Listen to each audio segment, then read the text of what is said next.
Hi, I'm Jason Sterling. This is an RM Cascadian travel vlog, and this is the final review of the Carnival Vista.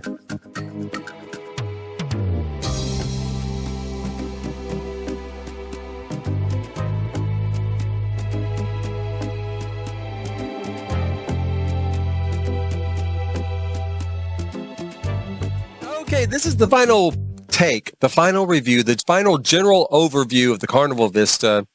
And it provides actually a kind of general overview also for Carnival in general. So I think the way I feel about the Vista and that ship and that process and that sailing probably could be applied pretty much fleet-wide.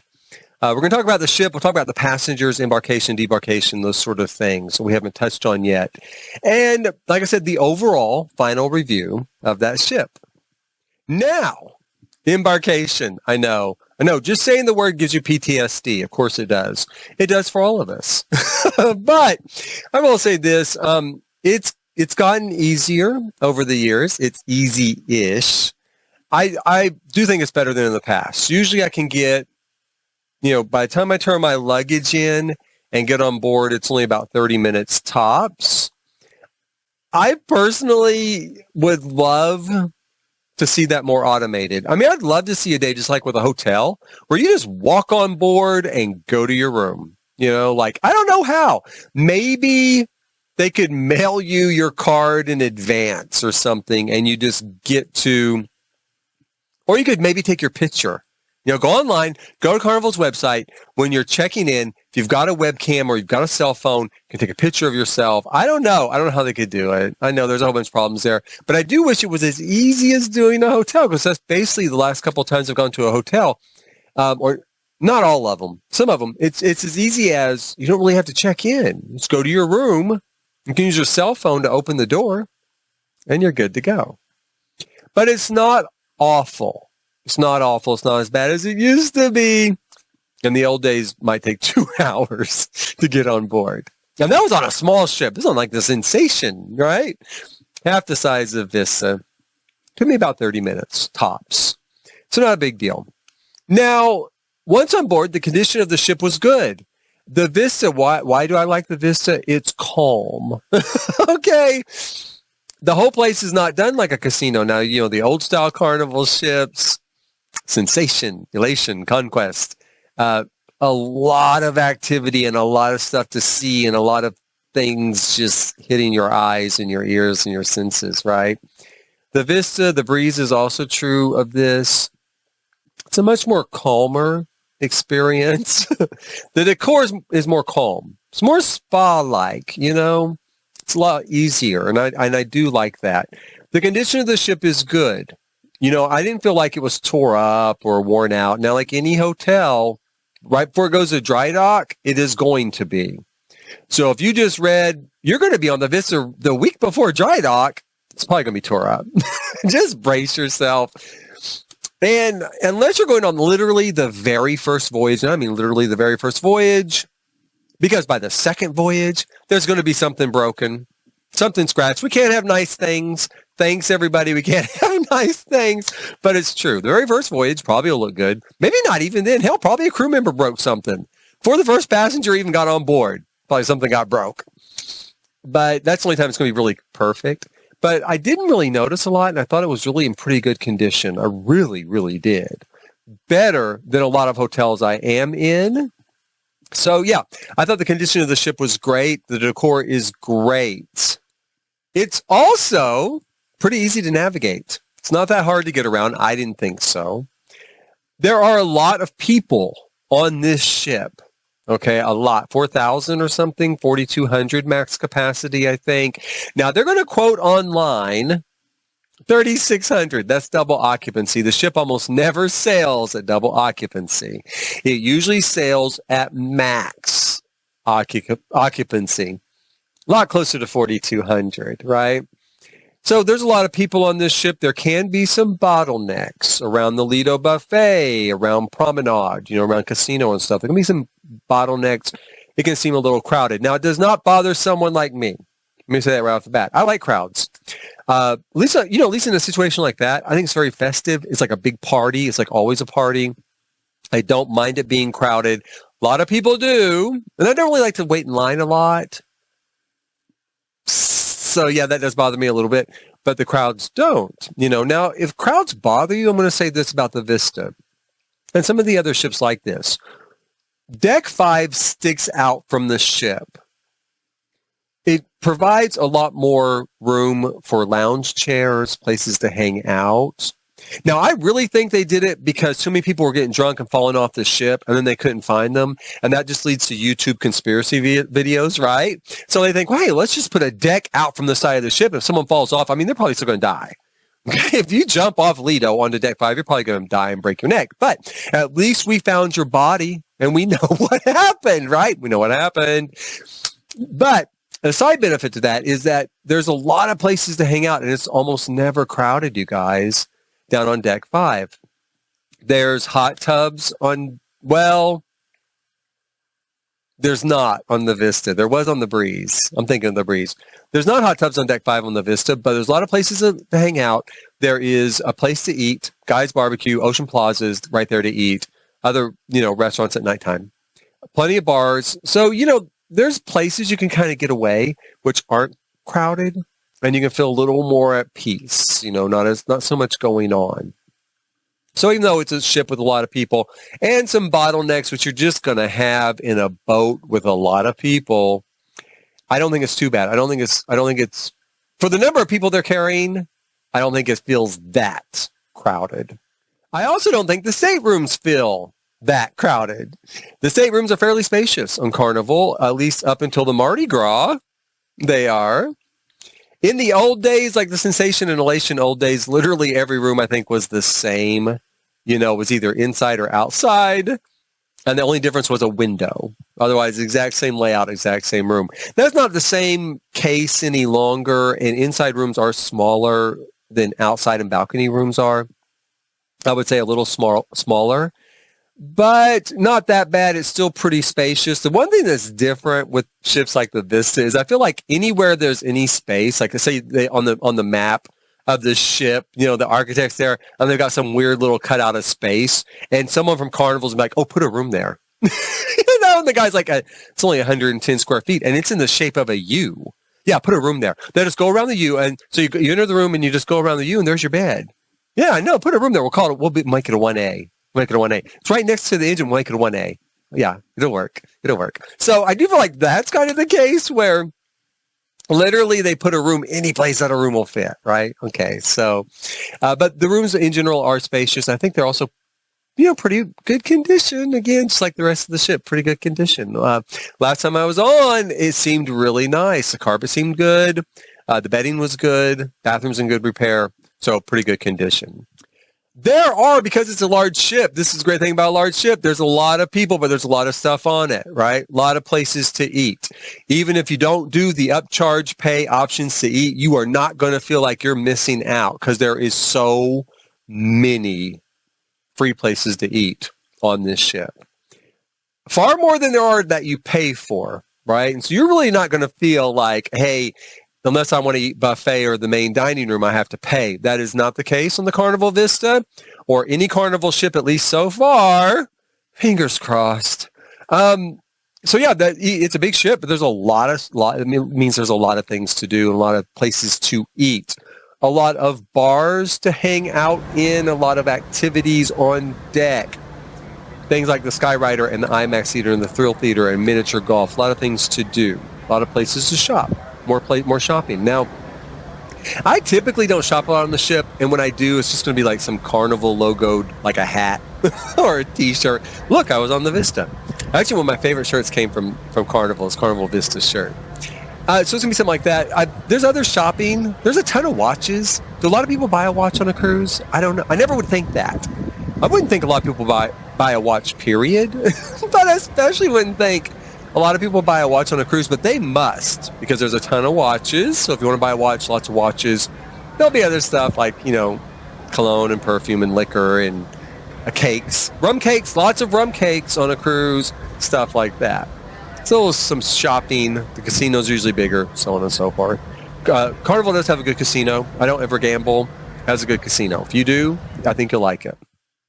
Now, the staff. staff on the Vista was excellent. I'm going to say by and large, I can't think of any time well, no, I can. Let me take that back. I can think of one time that I did not like the maitre d', okay, on the Carnival Destiny. That was a long time ago. I mean, he's probably not even with the company anymore.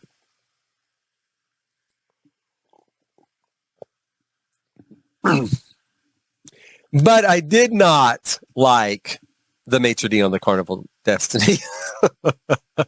And I'm going to throw this story in real quick because I'll never do a video. It was so long ago. But on the Carnival Destiny, excuse me, on the Carnival Destiny, we went out of San Juan, Puerto Rico. And I was set with the person I was traveling with at a table for 10. Not too unusual, and especially since we were both listed as single. Now, we weren't single, we were together, but not legally married, so we were listed as single. And we're at this table for 10. Well, every other person at the table did not speak English. Now, I don't blame them. I don't speak Spanish. Okay? And I'm the one leaving from San Juan, right? It's Puerto Rico, and I don't speak Spanish. So I really wasn't surprised. Yeah, there's going to be a lot of Spanish-speaking people on the boat out of Puerto Rico. And everyone at my table was, and they didn't speak any English. And I didn't speak any Spanish, right? Now, not such a big deal. I really don't care. I felt more bad for them because they didn't speak through the whole meal, like somehow they're the ones at fault. Listen, you guys, you take up most of this table and you all speak the same language. Go ahead and talk. Go ahead and speak. I'll just pretend I'm listening. When you laugh, I'll laugh. That's fine. And I really don't care. I really don't. Just want to get something to eat, hang out. People watching the dining room didn't bother me at all. But I could tell that it did bother them. And I did feel bad about that. Not my fault, but I still felt kind of bad on their behalf. Now, beginning with the second night, they left. I don't know if they changed tables. I don't know if they just never came back. So now the person I was traveling with didn't want to ever eat in the main dining room. So now I'm at a table for 10 alone by myself, which again, let me be clear. I don't really care if I eat alone. I travel solo a lot. Doesn't bother me. But it is a really weird feeling, kind of like I'm like a really wealthy like king or maybe a member of royalty. And so I have this huge table for 10 people and I'm dining in my isolated splendor, right? Right next to me is another table for 10 people. Something's happened there. I don't know what. They never come back except for 2 people. So now you've got 2 tables for 10 side by side, one with 2 people at it, one with 1 person at it. And I asked the maitre d', I said, do you think you could maybe you could put us together? And then, we could talk and hang out. No. It's like, well, do you think you could move maybe the 3 of us, and talk to them? We could have a table for 4, and we could talk and hang out. No. Yeah. So I ate every meal there by myself. Yeah. Which, like I said, was fine. It didn't bother me. It just felt kind of weird. So I didn't like him. Did not like him. But by and large, I like the staff on Carnival Cruise Lines. They're nice. They're easy to get along with. They're really friendly. They work really hard. I do think they do a really good job. By and large, they really do. Staff is great. Now, the passengers, your fellow passengers, here's the thing about passengers on Carnival Cruise Lines. Carnival Cruise Lines is sometimes said, sometimes with derision, they're the kind of the everyman cruise line. I don't consider that a bad thing. Carnival passengers are pretty much literally going to be just a cross-section of almost every socioeconomic group. A broad swath of American society, worldwide society. People from other countries also fly here to sail on Carnival. And that's a great thing. That's a very good thing. I particularly like that. I don't want to be on a ship with just a whole bunch of people like myself. I don't want to be on a ship that's just a whole bunch of people of my socioeconomic and cultural group. I want to meet new people and different people and have this just a huge range of different personalities and different types of people. And that's what you get with the Everyman Cruise Line. It's not a bad thing. It's a really good thing. And there's something on there, it feels like, for everybody.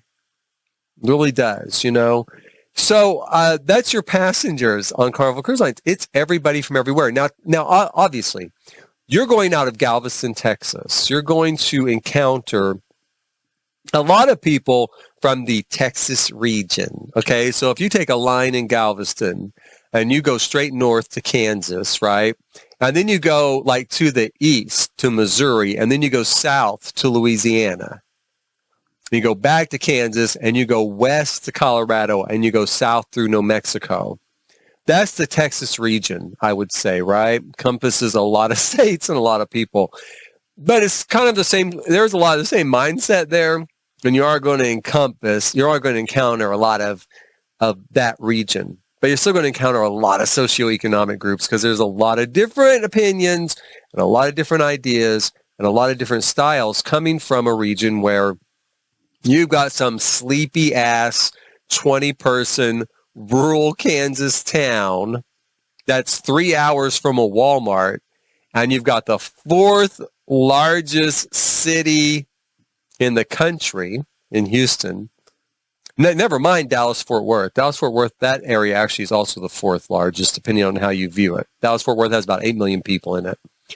So, you know, you're going to get a wide range of people from that particular region, and that's your passenger base on Carnival. I've already mentioned in some other videos. I'll say again, usually pretty friendly, pretty outgoing, just looking to have a good time, not really elitist or snobbish at all. Some people complain about what people wear on formal night or something. I really don't care. I really don't care if you wear shorts and but hell, wear swim trunks and flip-flops and no shirt, as far as I'm concerned, to the main dining room. I'm probably not going to notice. If I do, I'll probably just take a picture and put it on Twitter. Yeah, I'll see it end up on my Twitter account, but that's it. Some people do get upset about that, but that's kind of rare. Most of us are really easygoing. We're pretty much just going to do our own thing. So that's your passengers on Carnival. Now, last thing to consider would be disembarkation. Disembarkation is usually super, super easy, a lot easier than embarkation. You usually, unless you have faster to the fun or you're a sweet guest or a platinum level loyalty program member, you know, you have to wait for them to call your area to disembark. I'm never in a rush. Like, I don't want to get off that ship at 7 a.m. You know, I want to sleep in as long as I can. And then I probably want to grab at least a little bit of breakfast, at least some coffee, you know, or maybe a pastry. I do take my own luggage off. I do not take my own luggage on, but I take my own luggage off. I've gone through enough things in the past where you leave your luggage outside the door and the next morning you're like, oh my God, you know, I left my pants in my luggage. And no, I still have my pants from the day before, but they're dirty, smell like the casino, right? But yeah, I mean, things like that. So I do take my own luggage off. That way, if I want anything the next morning, it's all still there. And I also don't have to look for it that way. You know, I just have it with me. So I take my own luggage off. I walk off at my leisure. Luckily, immigration in Texas is usually a pretty friendly affair. Usually they're nice at immigration at Galveston, and God love them, trying to get 4,000 Americans back into the country in an hour, right? God love them. 2 hours maybe. So it's worse than any airport for them. It is. They do an admirable job, and they do stay friendly about it. And so that's it. Disembarkation is super easy. Super easy. Never had a problem. Never. Now, overall, I would say, yeah, sell the Carnival Vista. Carnival Vista is an excellent ship. Carnival Cruise Lines is an excellent cruise line. It is a good value. It's a good value. I mean, a lot of people say, yeah, Carnival, you know, it's a good value. It's not, it can be expensive. I mean, there are expensive rooms on those ships. There are. And especially with Mardi Gras, there's some really expensive rooms on the ship now. But even without that, I mean, there's some expensive rooms on the ship, and you can sail Royal Caribbean or NCL for the same price. I mean, maybe it might be $100 more, but that's not that big a deal in the frame of paying for an entire vacation. So It's a good deal, though. I think they do a really great job, and I would definitely recommend going on the Vista out of Galveston, going on any ship out of Galveston, going on any Carnival ship anywhere so far. I've never had a bad time. Never have. That's why I keep going back, both convenience and because I've always enjoyed it, and it's a known entity. I may try RCL when they move the Allure, I think is what they're moving to Galveston. It's one of their 220-ton mega ships. Yeah, I'll probably try that. I just want to see it. I just want to experience it. So I might try that. Then might be my very first strain from Carnival. But in the meantime, yeah, I love Carnival. I highly recommend it. If you have any questions, please feel free to post them below. I'm happy to answer them. And in the meantime, please hit like, subscribe, and notify. I will have more travel videos coming, and especially coming up New Year's Eve, I leave on the Vista again. So I'll be doing a big New Year's Eve cruise on the Vista, just board on December the 31st. I'll be doing posts during the day as I board, like 2-minute post. And so yeah, hit subscribe, like, and notify. Won't miss any of that stuff. I do other things on my channel. Don't be surprised to see other stuff float across. But you'll always recognize travel stuff as travel stuff if that's what you're interested in. And I put all my travel videos under a travel playlist. So if you want to see those specifically, you can go to that playlist and see my travel videos. In the meantime, thank you for watching.